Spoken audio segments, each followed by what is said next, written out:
Palabras de vida eterna, con el pastor Ever Vega. Y el testimonio es este, que Dios nos ha dado vida eterna, y esa vida está en su Hijo. Primera de Juan 5:11. Palabras de vida eterna. Qué bendición el poder saludarles a través de este medio de comunicación, como lo es el canal Amigos TV y su programa Palabras de Vida Eterna. Quiero patentizar mi agradecimiento al comité del canal y a todos los muchachos que están también detrás de cámaras y a todos los que editan el programa Palabras de Vida Eterna. Muchas gracias por el excelente trabajo que realizan para que este programa sea de bendición a todos aquellos que nos ven y que nos permiten entrar a la intimidad de sus hogares. Que Dios me les bendiga y deseo con todo mi corazón que la gracia y el favor de Dios sea en cada una de sus vidas, de su familia, en su casa, en su hogar, en la oficina, en el taller, a donde quiera que usted nos ve. Deseamos que el Señor les bendiga en esta oportunidad. Seguimos hablando sobre el tema, el quehacer de la iglesia primitiva. Recuerde que la iglesia primitiva nos da a nosotros el modelo que hoy en día nosotros como iglesia debemos de hacer para poder trabajar en la obra del Señor.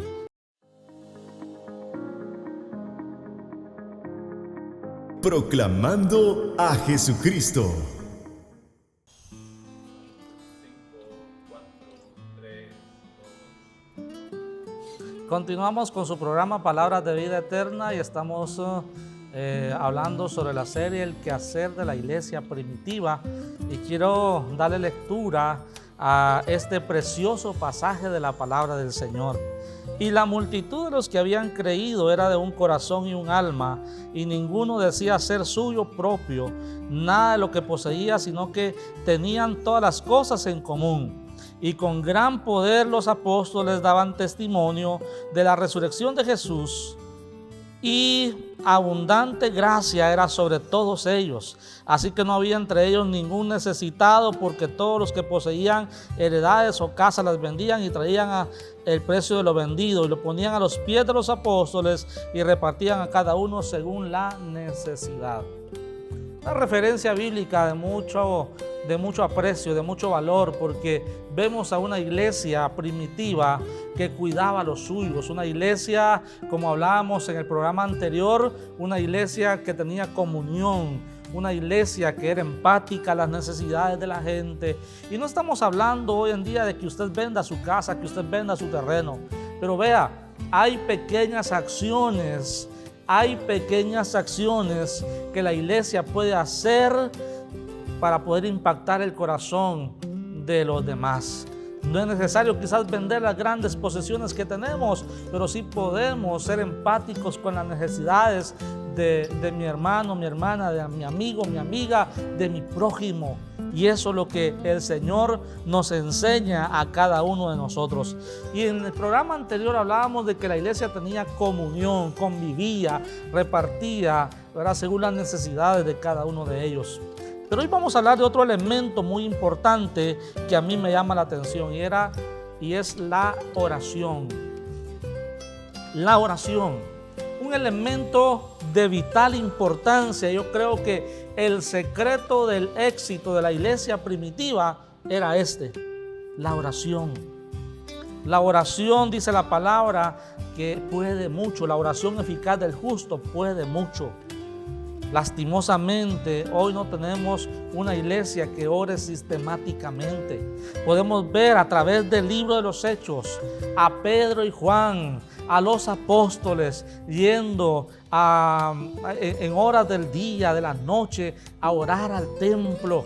Vemos el ministerio de Jesús lleno de este ingrediente tan importante como es la oración. La oración, alguien dijo que es el arma más poderosa del cristiano evangélico.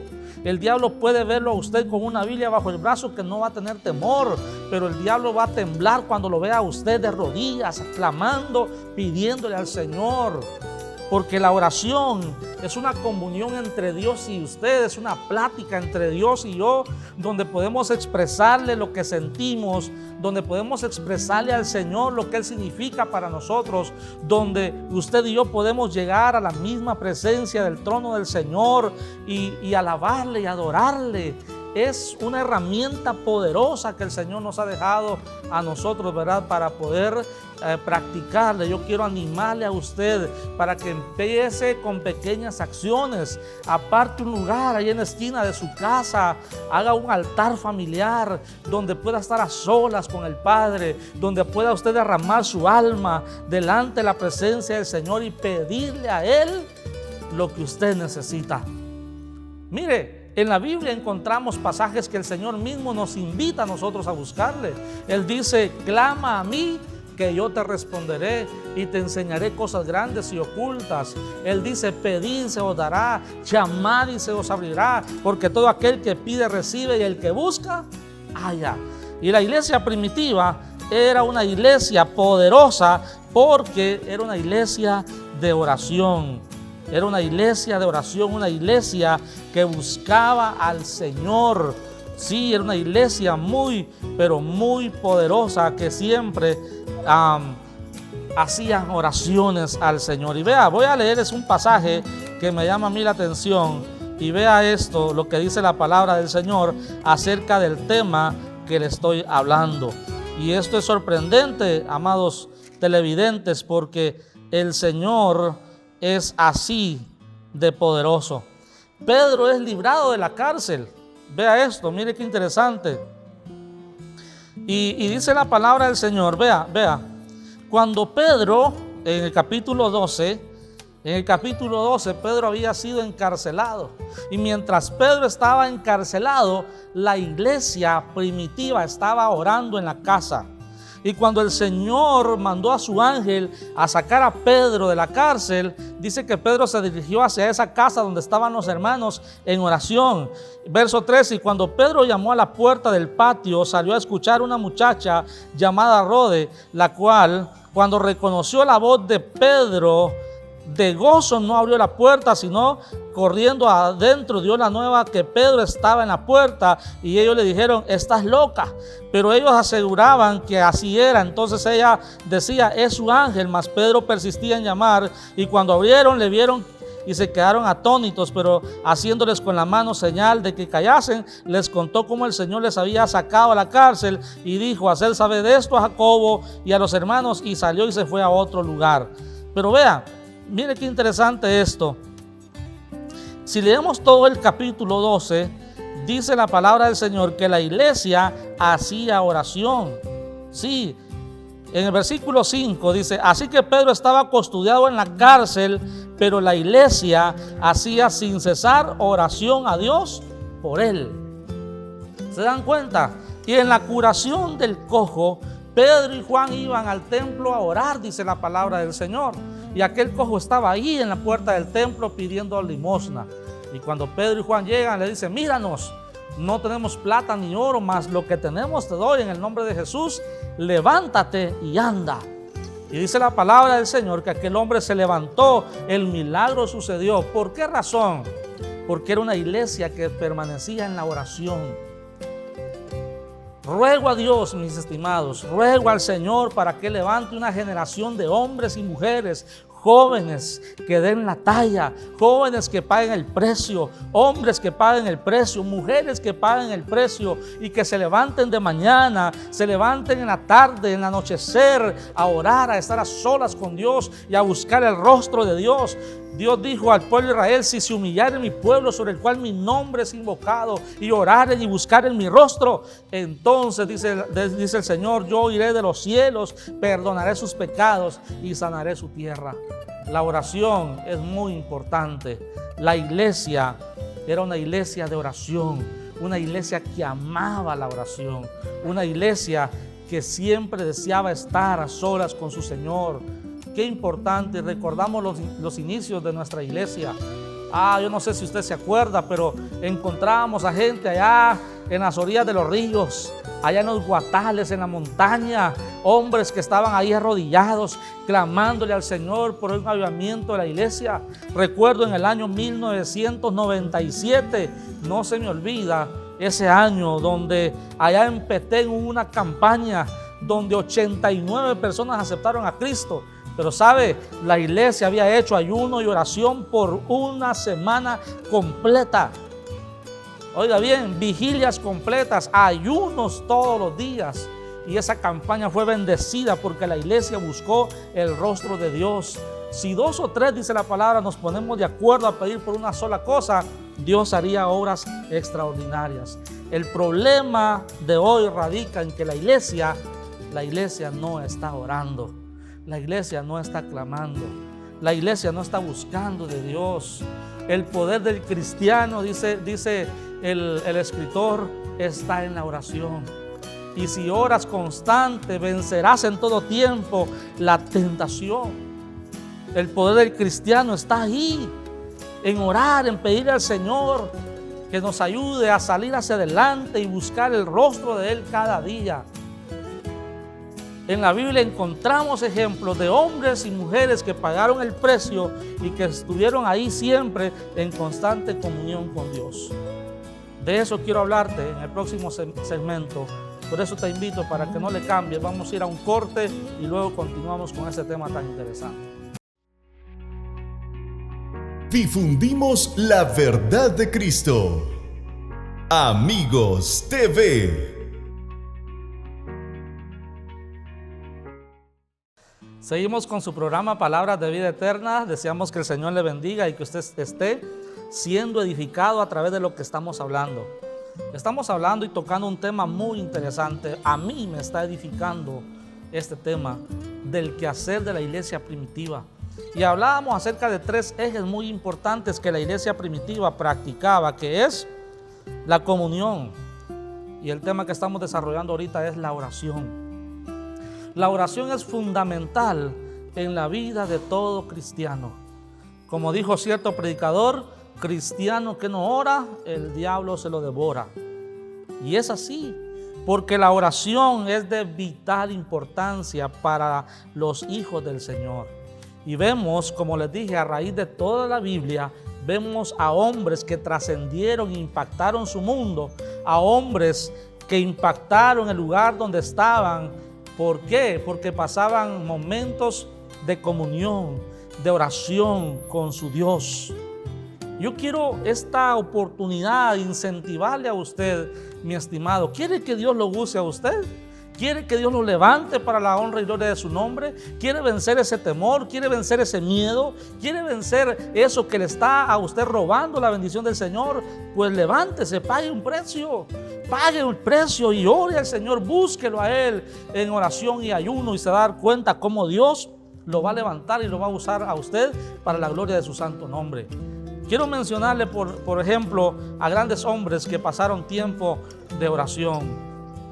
Y la Biblia nos habla de los patriarcas, por ejemplo. Abraham era un hombre que pasaba en constante comunión con Dios. Platicaba Abraham con Dios cara a cara.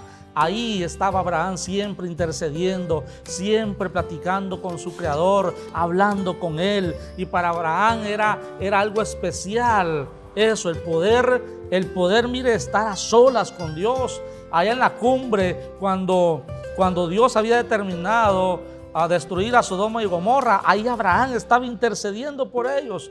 Pero Dios fue bien claro con Abraham que no podía hacer absolutamente nada. Pero si nos vamos a otro personaje bíblico, nos vamos a dar cuenta que, por ejemplo, Elías, el profeta Elías, aquel hombre que hablaba la verdad de la palabra del Señor con gran poder, dice que Dios lo usaba y que Dios, mire, lo mandaba a hablarle al rey Acab y a aquella reina Jezabel, porque se habían apartado de la verdad de la palabra del Señor y habían ido tras dioses paganos. Dios había mandado al profeta Elías a hablar con esta gente tremenda de dura cerviz. Pero ¿por qué Elías estaba lleno de valor, lleno de valentía, lleno de poder?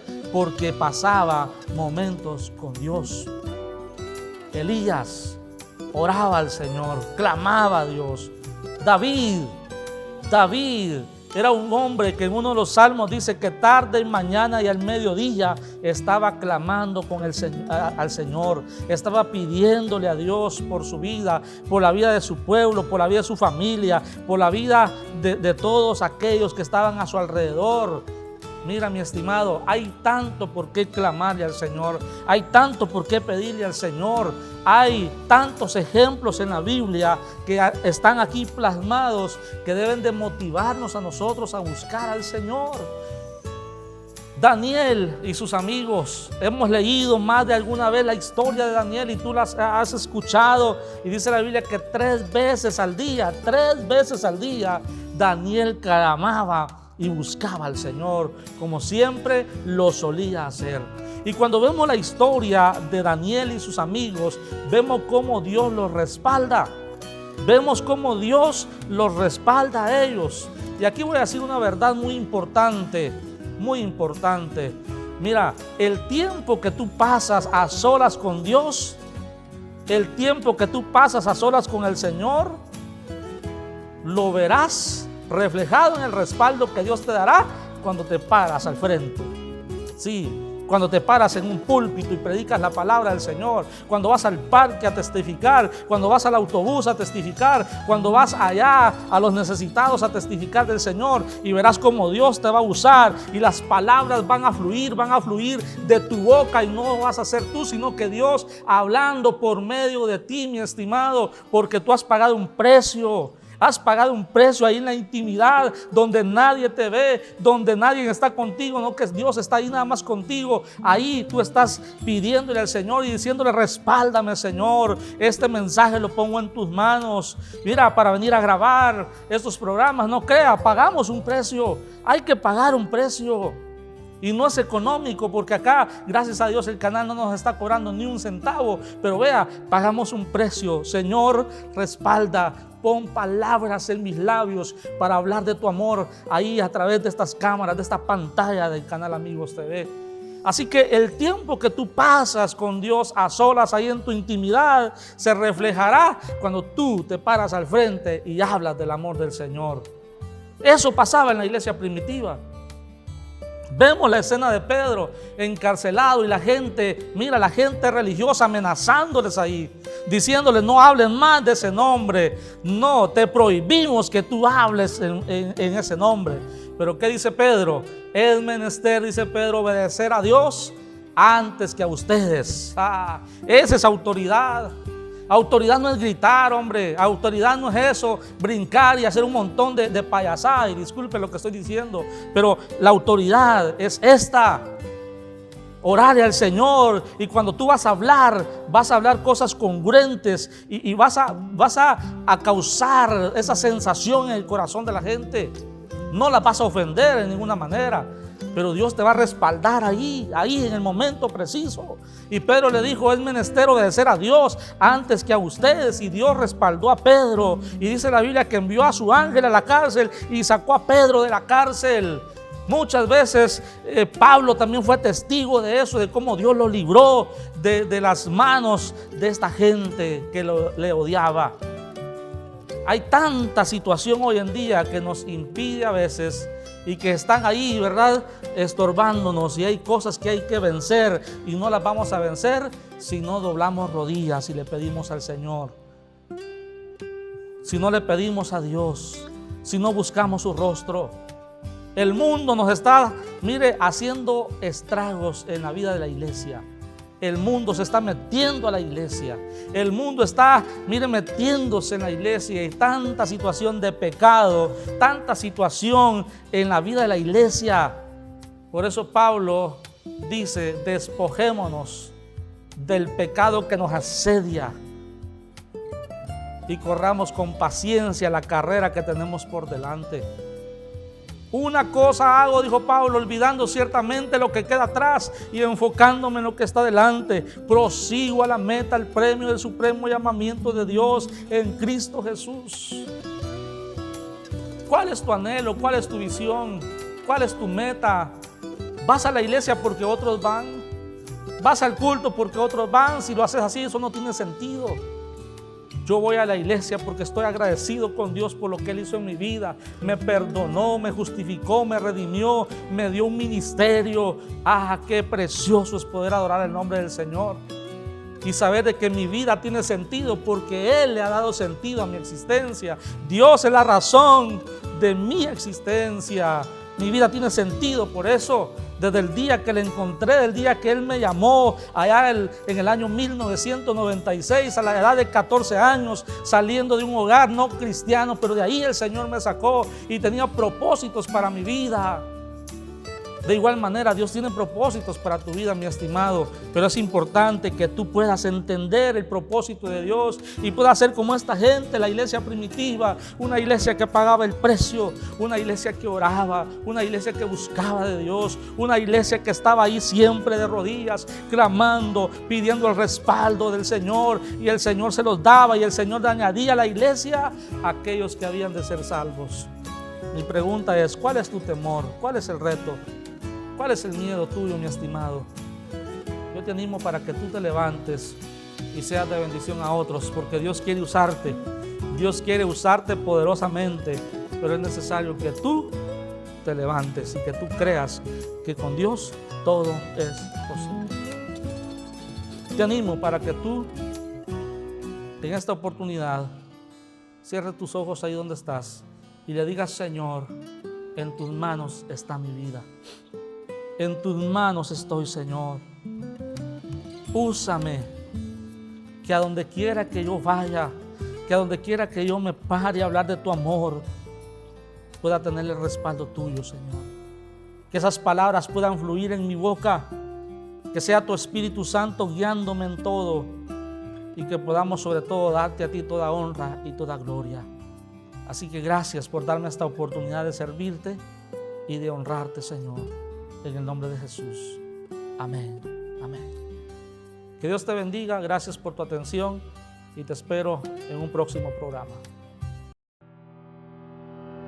Palabras de vida eterna con el pastor Ever Vega.